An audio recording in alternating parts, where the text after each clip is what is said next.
Today's voiceover talent is more than just a pretty voice. Today's voiceover talent has to be a boss, a VO boss. Set yourself up with business owner strategies and success with your host, Ganguzza, along with some of the strongest voices in our industry. Rock your business like a boss, a VO boss. Welcome to the B.O.S. podcast. I'm your host, Ganguzza, along with my lovely, beautiful, intelligent co-host, Gabby Nistico. Hey, Gabby. Why, thank you, Ann. My goodness. So, Gabby, a lot of times I will have my students asking me, what do I do to get clients? How can I get clients outside of just signing up for the pay-to-plays? And so, to that I answer, for the most part, we need to figure out how to get yourself clients organically.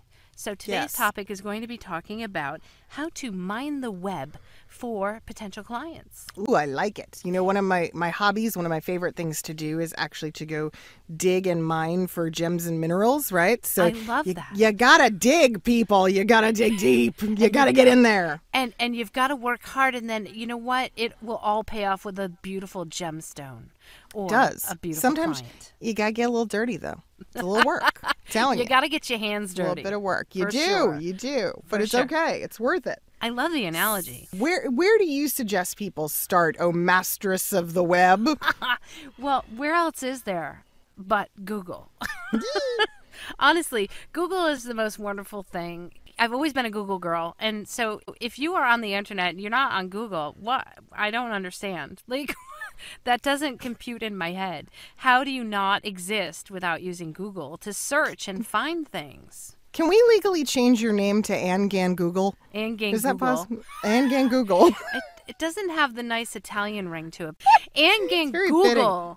Google. Your next client. Ann Ganguggle, your next client. I like that. I love that. Yeah, always start off with Google. First of all, Google is so helpful in so many ways. Number one, it's going to help you to be able to research potential clients. It's going to be able to help you research your industry, your niche market, just about everything you want to do on the internet. You can start off with a search in Google.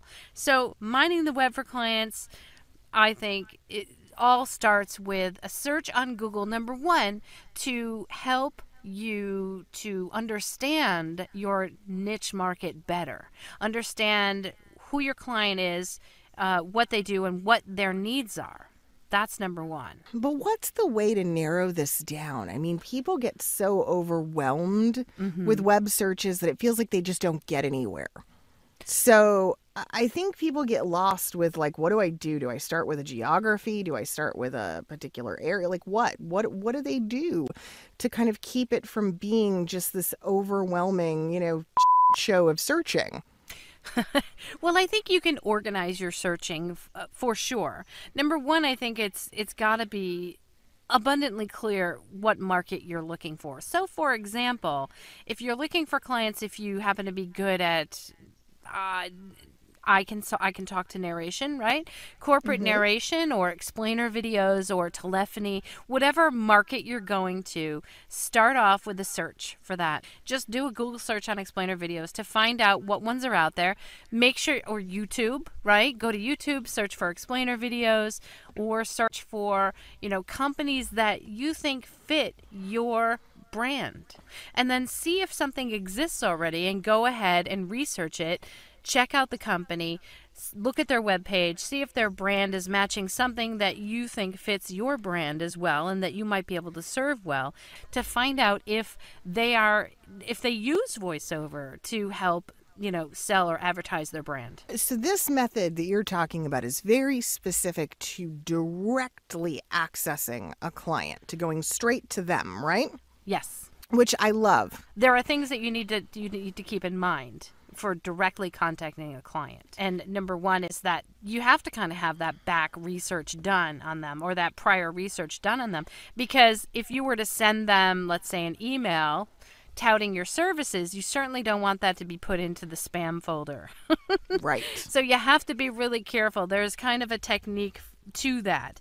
And the more you know about your client that you are hitting up for, potential work, the better off your your approach is going to sound, or your email, or whatever it is, however when you contact them, is going to sound that, oh, you know what, I really love your product. Maybe you've used it, or you happen to see a video on it and you were intrigued by it. That's a great opener for somebody that you want to really get to know better and possibly be the voice for. Everyone loves being complimented, and everyone loves being approached by a fan. Yep. Companies are far more receptive to you when you approach them first and foremost as a fan or as a consumer, and then hit them up with a potential partnership. So, yeah, I mean, we all respond well to that. I think, too, the other really great thing about what you're saying, Anne, is just that people need to understand it's a marathon. It is about so true. Frequency. It is about repetition. You're not just going to contact a company once and achieve the results you're looking for. It's about having a strategy for maintaining regular communication with them until a need for your services arise. And a lot of times people will say to me, well, who do I contact? I know the company, but who do I even contact, and how do I get that information? Well, then again, we have to be a sleuth here. That we have to not only understand and research the company, but also, look for that contact page or contact us page. And a lot of times, I'll tell you what works for me is I'll actually make a phone call, and it's not going to be a cold call. It's going to just be a phone call to find out who I might be able to talk to. It might just be, I love this product, and I'm looking to find out someone that I might be able to talk to more about your marketing or advertising, if you might have a need for voice talent, if possible. And a lot of times you'll call the main number and you won't get that person right away, right? Probably the marketing or the creative director is not going to be answering the phone. You'll get somebody else who will then be able to give you that information. And then you can take that information and maybe create a well-crafted email. Or you could also plan a phone call as well, although I'm not a person that does cold calls a lot of the time. I usually like to start off with a warm email. What about you, Gabby? I like the indirect first as well. Yeah. I prefer the anonymity of the email.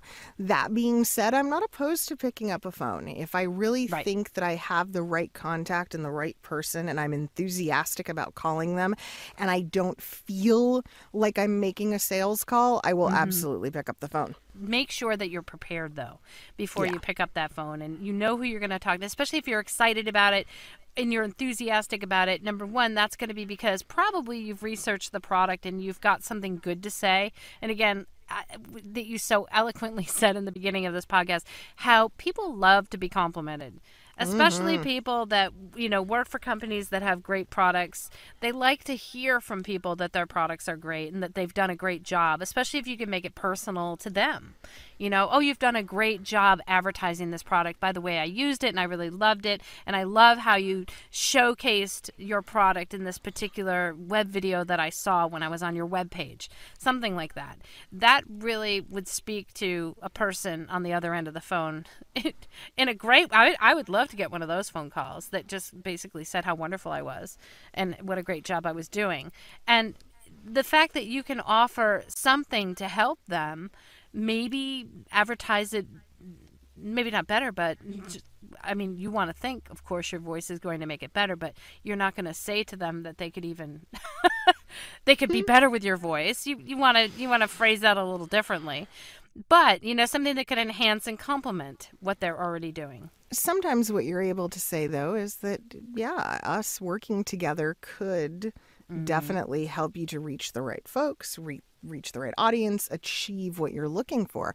So I know a number of voice actors who are heavily involved with political advertisements every year. And for quite a few of them, the way that they got involved in political ads is by directly contacting the campaign managers of candidates. And in doing so, they were able to come to the forefront, first and foremost, as a constituent and saying, I'm a supporter. I love the candidate. I love what they stand for. Hey, maybe I've done some volunteer work for them. Now I'm inquiring about a way to take that even further and offer my voiceover services to their campaign. If nothing else, open up some very interesting conversations about who the next step might be. Sure. I've had people say to me, well, the campaign manager told me we use an ad agency. Here are the people to contact. You can tell them that I told you to call.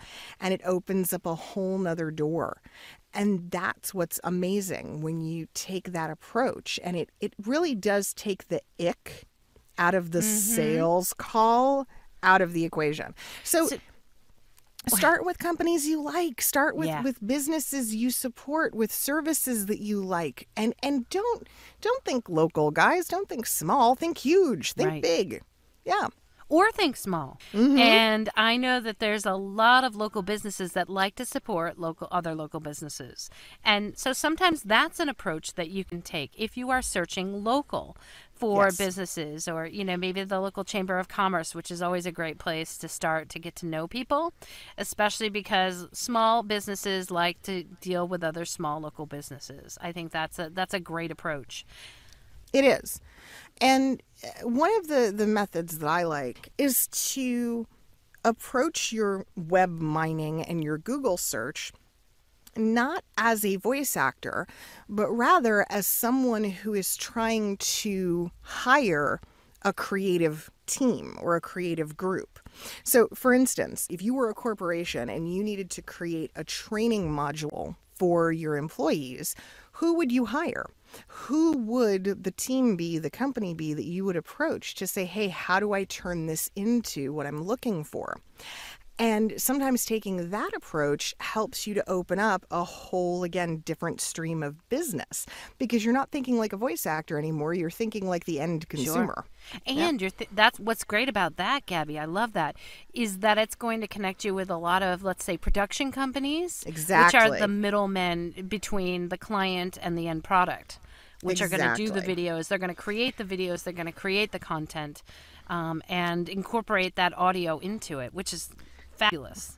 Whether it be production companies, it could be advertising agencies, it could be creative buyers, creative companies at large, it could be videographers, audio producers. Sure. It's going to help you access those individuals, but doing it in a way that they will be more receptive to. Too many voice actors get on the web and just go, voiceover rosters for, and then fill in the blank, whether it be, commercials or e-learning or whatever it is.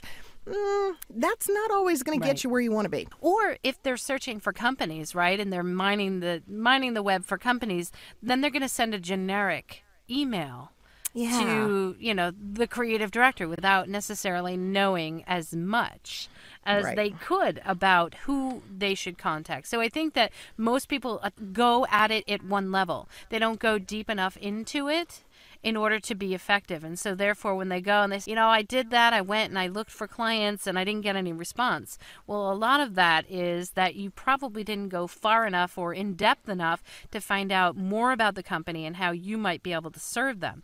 And Gabby, that actually brings me to the point, if you're contacting a company and they're not expecting to hear from you, or they're not expecting to hear a sales pitch, you definitely don't want to be put in the spam folder, especially if you're trying to contact one of those middlemen, agencies, production companies, media houses, or advertising agencies, where if you do send an email, you don't want it to be too generic that it's going to be thrown into the spam can. You want to make sure that you are being heard. And so that reminds me, Gabby, that B.O.S.S has a really cool product called B.O.S.S Blast.